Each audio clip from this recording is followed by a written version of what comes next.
You're watching a Famicast video review of PixelJunk Monsters 2 for the Nintendo Switch.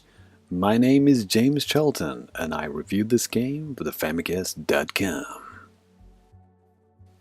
I guess for me, tower defense games have always been simple throwaway affairs with thousands of incrementally difficult stages. Along comes Q Games and their newly invigorated PixelJunk series to prove me wrong. First up, it has to be said, this game is beautiful. The graphics sit somewhere between a Pixar animation and claymation, stunningly rendered with colourful textures and great animation. Most of the action takes place from an overhead view, but with the tap of a ZR button you can zoom into a third-person view from behind Tiki Man's back. He's the main character.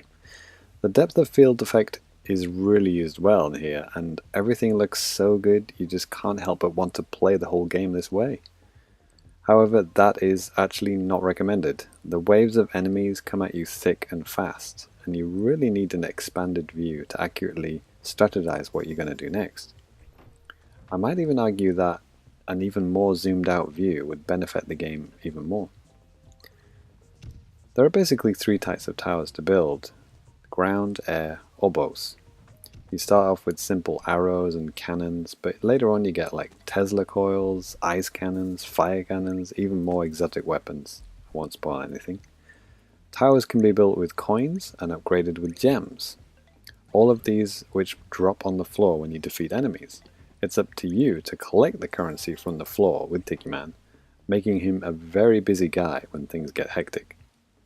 You can also upgrade towers by standing near to them and dancing, which will speed up the natural leveling up process.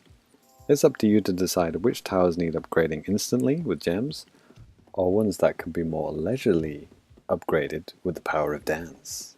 As you can imagine, with so many things for your character to do, things can become very difficult in the later stages.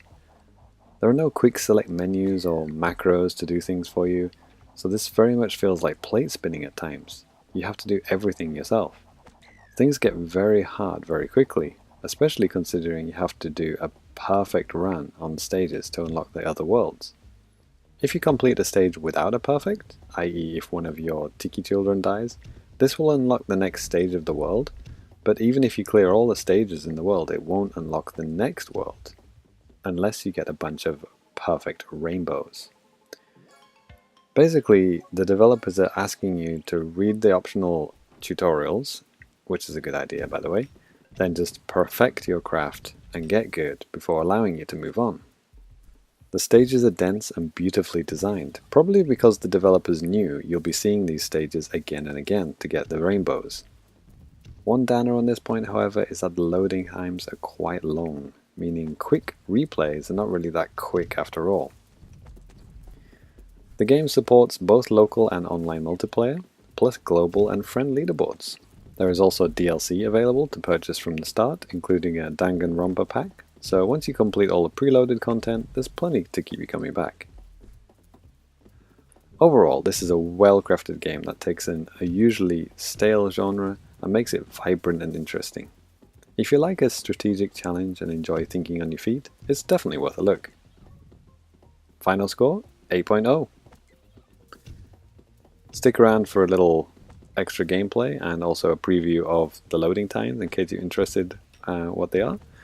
And be sure to subscribe to this channel, Famicast on YouTube, to get more awesome video content like video reviews, gameplay, events, all sorts of crazy stuff happening in Japan, you name it.